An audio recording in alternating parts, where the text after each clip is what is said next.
Welcome to the HGTV Dream Home 2024 on beautiful and breezy Anastasia Island, Florida. I've taken inspiration from beach houses all over the world to give this house a one-of-a-kind, laid-back Floridian look. Let's go take a look. The first thing to notice when you step inside the entryway is all the walls in the common areas are painted the same shade of blue-gray, along with the ceilings and the trim. One of the other main details from a design standpoint has to do with what we used on the fireplace. This is called coquina, and it's made of ground up seashells found on the beaches here in the St. Augustine area, along with oyster shells. It adds a really beautiful coarse texture that pops off the rest of the room. And then we wanted a very modern mantle that felt beachy, so we decided to go with a driftwood finish with this stain. The seating in here, we have two identical sofas. They're 4-seater sofas. They have a slip-covered look. They're very comfortable and very deep. One across from the other, so conversation is really easy in this space. Speaking of conversation, we have an incredible view here. We're right in the mangroves, and not only do we have a view that's elevated, we also feel like we're right in the middle of the waterway. So I didn't want to cover any of that view or block any of the natural light from coming in here, so there are no window treatments at all. One of the other things that I love about this is we have plenty of seating on the screen and porch out here. One area over here is meant for cocktails or kind of hanging out before dinner is served. Then we also have an outdoor dining area. What I love about these being side by side is with nothing blocking this view, it makes the great room feel double the size that it actually is. The dining room delineates the main seating area from the kitchen. This feels a little bit more coastal cottage-like because we have a whitewashed cottage-style table with leaves to seat up to 8 people. On the sides, we have slip-covered chairs in a beautiful shade of a navy linen. And then on the ends, the host chairs introduce another coastal texture. This is a seagrass. And just above, for one more hit of coastal texture, we have white wicker pendants. On the other side, we have the kitchen. The kitchen is very, very large, mostly because of the vaulted ceilings. And the vaulted ceilings don't just add a bunch of height, they also help us play with light in here because we have 3 skylights that have integrated shades that allow you to kind of block out the sun during the really intense summer months when that Florida sun is just beaming down. Then we have more or less a chef's kitchen in here because the island is gigantic. One of the other things I love about the island, the counter stools. They're more of kind of like a dark walnut finish. They're very beachy as far as the stain goes, but they have boucle on the seating and then this unexpected caning detail on the back and an arch. Very, very current and unexpected for a beach house. As far as the island goes, there's plenty of space to prep meals or cocktails or desserts for friends.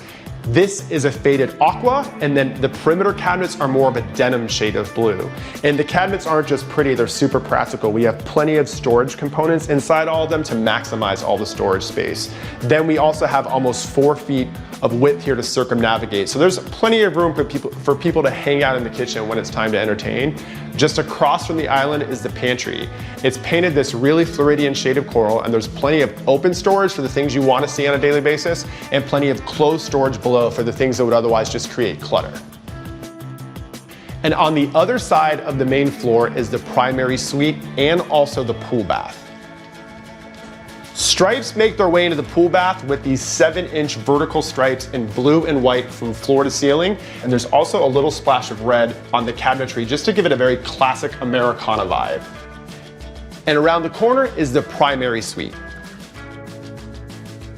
The design of the primary bedroom is kind of like a less is more look. Everything in here is set against a white backdrop with little hints of blue from the drapery to the chest to all the bedding. And then everywhere you look, you just see texture that seems coastal, like the beautiful light fixture above that's woven with the seagrass look. And then across from the bed, we have a projector. When it's turned on, you can watch TV. When it's off, it just looks like one huge piece of abstract art with a navy blue frame. And to add height over here, we have porter chairs on each side, and they add the exact height to balance this side of the room. Just across the hall is this beautiful, dramatic walk-in closet. And then around the corner is this totally spa-inspired primary bathroom. The shower is definitely the star in here. We've got floor-to-ceiling glass, every spa accommodation you could think of inside of the steam shower. And I also love the tile. We've got this beautiful penny round on the floor and this very beachy, channeled look on the walls. And you'll also notice the blue makes its way around this room. We've got blue on the fabric, which is the same fabric used on the drapery in the primary bedroom, and then also a gorgeous shade of navy on the cabinets. Then we have a soaking tub that sits right below 3 windows, so the entire space is just flooded with natural light and a beautiful view outside. But also we have light coming in from above because we have 3 skylights in the ceiling that have integrated shades to help filter the light that comes in, especially from the Florida sun, but also they open and close for ventilation. And now let's head upstairs and take a look at the second floor. Just off the landing, we have our first guest bedroom. This is very understated Florida. We have 2 different shades of beige going on in here. The walls are a lighter shade of beige, and then we have almost like a taupey shade of beige happening on the ceiling. This adds more dimension. And then because we're in Florida, I wanted to pair those beige tones with all different shades of yellow. So we've got lighter mustards and golds happening on the bedding, a little bit more of a deep mustard on the drapery. Then on the floor, we have a lighter shade of mustard happening in the white and yellow checkerboard pattern of the rug. And just across from the bed, we have a vintage piece that we found. It's very Palm Beach inspired that we then sanded and sprayed this Floridian yellow. So it's a very understated but very sunshiny bedroom. Right smack in the center of the second floor, we have a shared full bathroom. It's got a unique palette with cranberry tones on the walls and then also a very icy blue vanity. Just around the corner from the shared bathroom is what we're calling the tween room. The whole design in here is all about a layering effect of clashing colors. We have all different shades of coral and orange with blues and greens and pinks. And the bed, instead of just being a regular bed, it's a day bed. During the day, it could be used almost like a sofa for gaming or hanging out and reading books. We also have a hanging swing in the corner. And what I love the most in here is the use of the color on the walls. It's a very kind of cross between olive and grassy shade of green that pairs so well with all these other colors. And then we've got what I think is gonna be the most used spot on the second floor. This is the loft lounge. It's set up with 4 chairs on swivels, which is perfect for conversation getting up and down, and also the round coffee table in the middle is perfect for laying out games or having cocktails with friends. But overall, it's just perfect for conversation. We have a wet bar with concealed storage below. We also have an ice maker and then also a beverage cooler. This is perfect for laying out snacks or serving coffee or making cocktails with friends. But the other thing about this space that I can't get over is the $1 million view. This is the longest range view of the house where you can see way out into the mangroves, you can see the houses in the distance and even the bridge.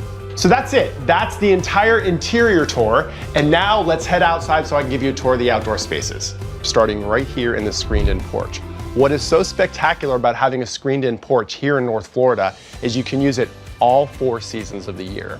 No matter what you want to do out here, whether it's just gather with friends over here in the lounge area with these beautiful wicker 2-seater sofas, have cocktails, play games, engage in conversation, or sit out here a little bit longer and serve dinner and drinks and appetizers to friends here at the dining table.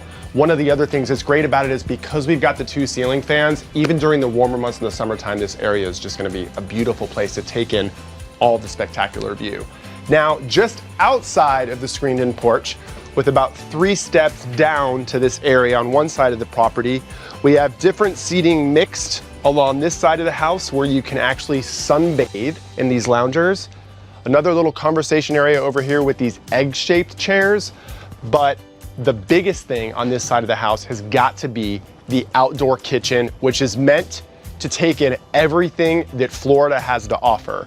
For example, this is not something you see a lot. This is the conversation starter. This is called a fire table. It's this beautiful fire feature built right into the center of the island. So when it's time to entertain, you have this beautiful showstopper right here where you can arrange people around the sides to have cocktails and hors d'oeuvres, and there's just something right here that gets people to gather in this area. We've got a smoker, we've got a flat top, a refrigerator, and also a full grill. So you can take advantage of all the fishing you can do in this area, and at night, grill it, smoke it, do whatever you want. There's plenty of space out here for more than one person to cook at a time. Then we have a full-fledged fire pit right here. And what I love about it is it almost works like a room divider. It delineates the kitchen space from the most Floridian spot in the entire house, which is the pool. What I especially love about this pool is the pavers all around it are a mix of different styles and scales, and we've got this extra long and deep step right inside the pool for little kids to play and splash around. It's also an amazing place for your pets or dogs to just gather and kind of cool off during the warm summer months. And then we don't get too deep over here, but there's enough space to hang out and enjoy the weather year round. One of the other things that I love about this is you've got the pool, you've got the fire pit, you've got the outdoor kitchen, but we also have one more space that gets a little more shaded as the sun comes overhead, and that's the pergola over here. The pergola is set up with a round coffee table, which is perfect for putting out snacks and drinks with friends to play games or have conversation. Low slung seating for 4. And as the sun passes over, you do get shade over here. And one of the things that's great about this being back on the edge of the property is you are more or less just sitting here in nature. You're sitting in the view. And there you have it. That's the whole house, inside and out. I designed this house to take advantage of everything that Anastasia Island, Florida has to offer. And I am so thrilled that one lucky winner gets to call this beautiful place home.